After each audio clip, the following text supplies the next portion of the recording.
திருவண்ணாமலை மாவட்டம் அரசம்பட்டு கிராமத்தில் கோவில் திருவிழாவில் பேனர் கிழித்தது தொடர்பான முன்விரோத தகராறு. பிசிக பிரமுகர் வடிவேலு என்பவரின் கார் கண்ணாடிகள் அடித்து உடைக்கப்பட்டன.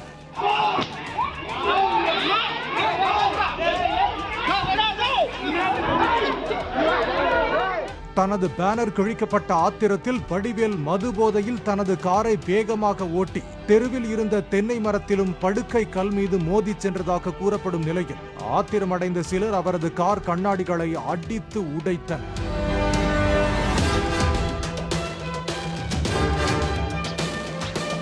இரு தரப்புக்கும் மோதல் உருவான நிலையில் கைக்குழந்தையுடன் இருந்த சந்தியா என்ற பெண் வடிவேல் தனது ஆடைகளை கிழித்து தன்னிடம் தவறாக நடக்க முயன்றதாக குற்றம் சாட்டி வீடியோ வெளியிட்டார். அந்த ஊர்ல இருக்கிற வடிவேல் என்ற ஊராட்சி மன்ற தலைவர் வடிவேல் என்றவர் நான் டேங்க் ஆண்ட குழந்தை அழுகுதுன்னு சொல்லிட்டு காத்தோட்டமாக போய் பால் கொடுக்கலான்னு உட்கார்ந்துன்னு இருக்கும்போது ரொம்ப குடிச்சிட்டு வந்து என்கிட்ட தப்பாக பேசின்னு இருந்தாரு. நான் போயிடுன்னு சொல்லினே இருந்தேன். பேசினே இருக்கும்பொழுது என்னை ஒரு மாதிரி அவருக்கு ரொம்ப நாளாகவே நான் ஸ்கூல் படிக்கிறதுலேருந்தே என் மேலே அவருக்கு தப்பான ஒரு எண்ணம் தான். இப்போ நான் 2 குழந்தை பிறந்துச்சேன்ற தைரியத்தில் போயிடுன்னு நார்மலாக பேசினே இருக்கும்பொழுதே தப்புற நடக்க முயற்சி பண்ணி என் ட்ரெஸ் எல்லாம் கிழிச்சு குழந்தை கீழெல்லாம் விழுந்து அலறி ஒரே கத்திட்டேன். நான் பக்கத்தில் இருந்து எங்கள் அம்மா ஓடி வந்தாங்க. ஏன்டா என் பொண்ணை என்னடா பண்ணுற அப்படின்னு கேட்கும்பொழுது அந்த போதையில் எங்கள் அம்மா முடிய பிடிச்சி இழுத்து எங்கள் அம்மாவையும் கீழே தள்ளிட்டான். அதை பார்த்து என் தம்பி அங்கே ஊரில் திருவிழான்னு லைட்டு போட்டு இருக்கும்போது அங்கே பக்கத்தில் இருந்தான். அவனும் ஓடி வந்து என் தம்பியை கேட்கும் பொழுது அந்த போதையிலேயே என் தம்பி சைனா அந்த இது வழியாக கழுத்தை பிடிச்சி அதை இழுத்து அவனையும் நகத்தால் கூறிட்டு காரை எடுத்துன்னு வேகமாக ஊரை ஃபுல்லாக இந்த பக்கமும் அந்த பக்கமும் சுற்றி கார் எடுத்து ஓட்டினே போயிட்டான்.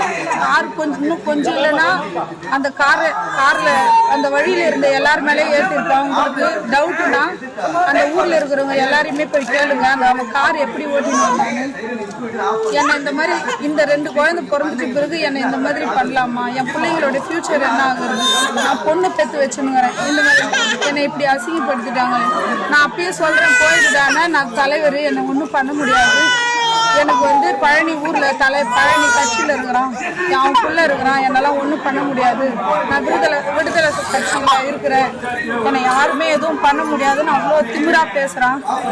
அந்த தலைவர் என்ற ஒரு பதவி வச்சுன்னு இப்போ போலீஸ் ஸ்டேஷன்லேருந்து எல்லா இடத்துலையும் பேசி அவன் மேலே தப்புன்ற மாதிரி எல்லாத்தையும் காட்டிட்டான்.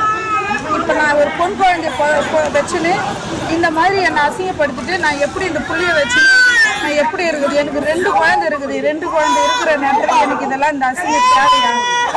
ஆனால் யாரும் அதை எடுத்துக்க மாட்டாங்க. அந்த பழனின்றவங்க சேச்சந்திரவங்க பேச்சு அவங்க சப்போர்ட்ல அவங்க மேல தப்புன்னு எல்லாருக்கும் காட்டுறாங்க. நீங்க தான் எனக்கு நியாயம் வாங்கி தரணும். இந்த சம்பவம் குறித்து விசாரணை மேற்கொண்ட போலீசார் வடிவேலு உட்பட இரு தரப்பிலும் 15 பேர் மீது வழக்கு பதிவு செய்து விசாரித்து வருகின்றனர்.